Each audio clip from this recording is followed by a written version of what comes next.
Jesus was walking with his disciples in Caesarea Philippi. That's how this reading begins. And I have these vivid memories of being there on one of our trips to the Holy Land. And there's just something about being in these places that get mentioned in the scriptures, and then all of a sudden you're standing there. You're like right there. And as a group, we then reflect on the scripture that happened right in that place. And this is one that had a very profound impact on me. My whole book, Rediscover Jesus, came from this experience that I had in Caesarea Philippi. We had this phenomenal guide, and he was talking about the place and the history of it and the scripture reading and what happened here, and it just moved me, and I started to think about it a lot. Anyway, Jesus and his disciples are walking through Caesarea Philippi, and Jesus asks his disciples a question. Now, first thing is, pay attention. Anytime Jesus asks a question, in fact, anytime in the scriptures that God asks a question, sit up, pay attention, something's coming, and it's big. Why? Because God has no need to ask questions. Well, he already has all the answers. Why does Jesus need to ask a question? He knows. So when he asks a question, he asks not because he needs to know the answer, but because it's very, very important that we have the answer. It's like in the garden after an Adam and Eve that, got the apple, ate the apple, God shows up. What does God say? He says, "Where are you?"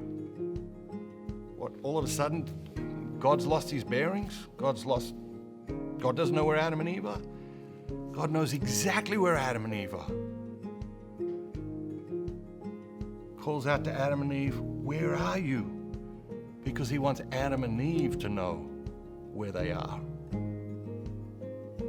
And they reply, "We heard you in the garden and we're naked and afraid, so we hid ourselves." First time in human history, man, woman was afraid. They'd never been afraid before. What is their reaction to fear? Is to hide themselves. But to hide themselves from God. That's the insanity of it, right? So Jesus asks a question. He says, "Who do people say that I am?" The disciples say, some say you're John the Baptist, some say you're Elijah, and some say you're one of the great prophets. Jesus asks another question. He says, "Who do you say that I am?" I call that the Jesus question. We all have to answer it, and not once in our lives. We have to revisit it over and over and over again. Because Jesus changes? No, Jesus doesn't change. We change. We become more aware. We pay closer attention. And as we pay attention, we see facets of Jesus that we never saw before. So Jesus' second question is, who do you say that I am? Doesn't matter what your parents say, doesn't matter what your teachers say, doesn't matter what your spouses say, your friends say, that society says, none of that matters. It doesn't matter who anyone else thinks I am. Jesus says, who do you say that I am? Peter says, "You're the Christ, the Son of the living God." This is one of the great proclamations of faith in human history. What happens then? Jesus goes on to say, great. He doesn't say that, but he essentially goes on to say, all right, you get it. You know who I am? Now let me tell you what's going to happen. What does he say? He says, I need to tell you, I am going to suffer, I'm going to be rejected, and I'm going to be killed. And the disciples are like, whoa, hold on a minute. We didn't sign up for that. You're the Christ. We're not going to let that happen to you.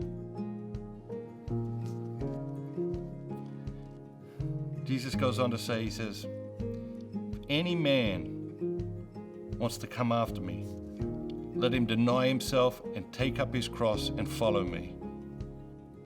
That's Mark chapter 8, verse 34. You ask people, well, what's your favorite passage in the scriptures? Nobody ever tells you, oh, let me tell you. My favorite passage in the scriptures is Mark chapter 8, verse 34. Never happens. Ask as many people as you like. Go your whole life. Ask every person you ever meet. And I'm telling you, nobody is ever going to tell you, yep, let me tell you about my favorite passage in the scriptures. It's Mark chapter 8, verse 34. Let me tell you what it is. If any man wants to come after me, let him deny himself and take up his cross and follow me. Jesus isn't confused about what it takes. We're confused about what it takes because we don't like the message. We don't like the message that Jesus has got to suffer and be rejected and be killed. We don't like the message that the way requires that we deny ourselves and that we take up our cross. We don't like the message. And so this is where our Christianity is most tested, right? It's in the parts of the gospel that are inconvenient to our very worldly view of reality, inconvenient to the way we like to pamper ourselves and enjoy ourselves and seek pleasure. Jesus says, this is the way. And he says it very clearly. He says it very clearly. And the two marry together really well. The question, who do you say that Jesus is? Because he is, if he is who he says he is, the value, the power of these words change completely. Because then this isn't just another book, right? This just isn't another collection of readings or sayings or wisdom writings. But if Jesus is actually who he claims to be, then everything changes. Why? Because words have value based on who speaks them. If you got someone in your circle and they're always lying to you, you devalue their words. That's natural, it's normal, it's rational. You devalue their words because you think, I don't know if he's telling the truth or telling a lie. He lies a lot, so maybe we devalue. Words have value based on who speaks them. Jesus says, who do you say that I am? Peter says, you're the Christ, the Son of the living God. If that's the case, the power of these words, the importance of these words, trumps all the other words on the planet.